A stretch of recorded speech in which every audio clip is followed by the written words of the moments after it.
ilang buwan ang validity ng TDC o Theoretical Driving Course. May expiration ba ito? Ano ba ang TDC? Para saan ba TDC? Saan ba nakukuha? Kano ba ang TDC? Ano ba ang mga requirements sa pagkuha ng TDC? At higit sa lahat, paano ba kumuha ng TDC? Yan po ang mga sasagutin natin sa video ito. Pero bago po natin sagutin, kung bago ka pa lang po dito sa ating YouTube channel, huwag mong kalimutan mag-subscribe at pindutin na rin ang notification bell para ma-update ka kapag meron akong bagong upload na video. Unang tanong, ano ba ang TDC? TDC stands for Theoretical Driving Course. At ang Theoretical Driving Course ay isa itong seminar o lecture. Dito nyo mapapag-aralan yung mga traffic rules and regulations, mga road traffic signs, road markings at road safety awareness. Pangalawa, para saan ba ang TDC? Ang TDC o Theoretical Driving Course ay ginagamit natin ito o isa itong requirement sa pagkuha ng student permit. Pangatlo, saan ba nakukuha ang TDC? Nakukuha natin ito sa mga LTO, Accredited Driving School. At ganoon din po, nakukuha natin ito sa mga LTO, Drivers Education Center or LTO DEC. Pangapat, magkano ba ang TDC? Dati, nung bagong implemented lang ang requirements na ito sa pagkuha ng student permit, ang presyo nito ay aabot ng 2,000 hanggang 2,500 pesos. Pero nung medyo tumagal na, bumaba na ito, nagiging 1,800, 1,500 at umabot pa nga ito ng 1,200 pesos. Depende po kasi yan kung online mo kukunin o di kaya ipupunta ka mismo sa driving school para mag-attend ng seminar o lecture. Ang pagkuha ng TDC ay pwedeng online at pwedeng physical appearance. Kapag physical appearance, ito po yung face-to-face. Pupunta ka mismo sa driving school para mag-attend. Pero simula po noong April 15, 2023 ay pinairal na po ang maximum prescribed rate ng TDC sa lahat ng driving school. Ayon po ito sa LTO, ang maximum prescribed rate ay 1,000 pesos. Dapat hindi na mas mahal o mas mataas sa 1,000 pesos na maximum prescribed rate ang bayad ng TDC sa lahat ng driving school. Pwede sigurong mas mababa pero hindi pwedeng mas mataas o lalagpas sa 1,000 pesos na maximum rate. Ngayon po, kung kulang kayo sa budget, meron pong free TDC na binibigay ang LTO. Mag-inquire po kayo sa mga LTO office, lalo na sa mga LTO Drivers Education Center sa inyong lugar para makakuha kayo o makaabil po kayo ng libreng TDC. Check po nyo yung mga Facebook page ng mga LTO per region. Nagpo-post po sila doon kung meron silang ino-offer na free TDC.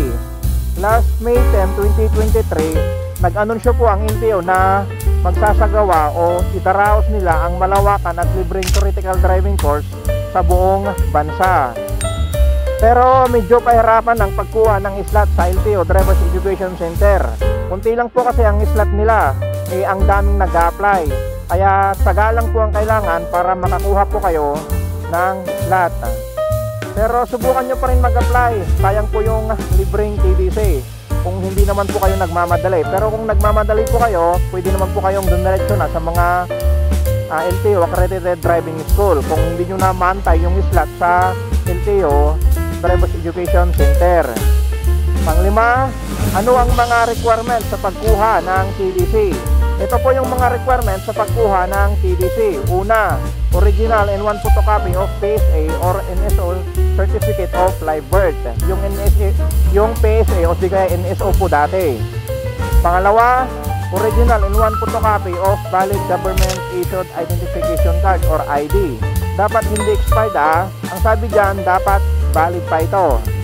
Pangatlo, original and one photocopy of PSA marriage contract. Para lang po ito sa mga married o yung mga may asawa na. Pangapat, one piece of 2x2 ID picture. Yun po yung mga requirements sa pagkuha ng TDC. Pang-anim, paano naman kumuha ng theoretical driving course or TDC? Ito naman po yung mga yung step by step kung paano kumuha ng theoretical driving course.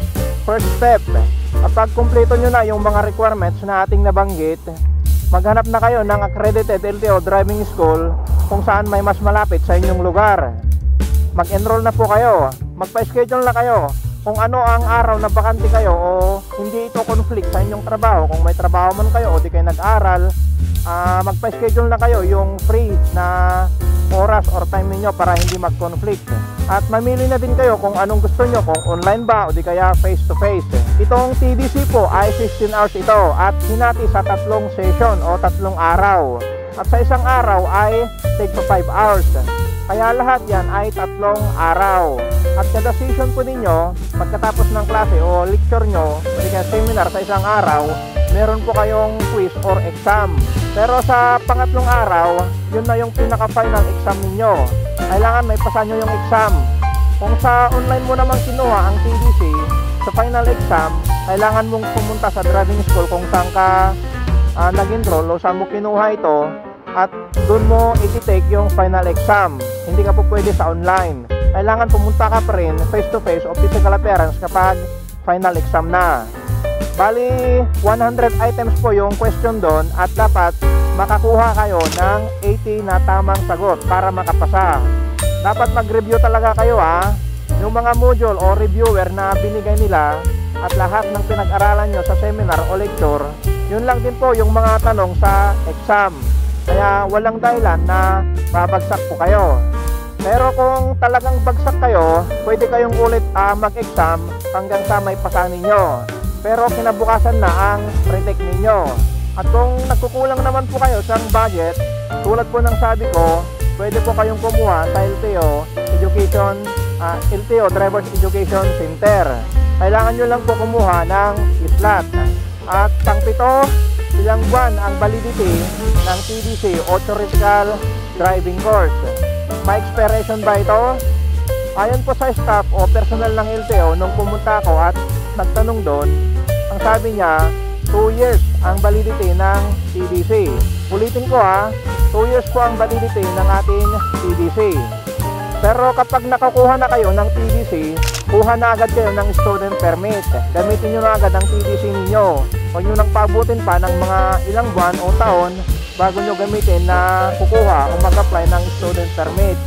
Huwag nyo nang pabutin pa o antayin pa na maluma ito. Sana po nakatulong ang video ito sa inyo. Kung may mga katanungan pa kayo tungkol sa TDC o Theoretical Driving Course, lalo na po sa mga nagbabalak kumuha ng driver's license, isa po kasi itong requirement kapag kukuha tayo ng student permit.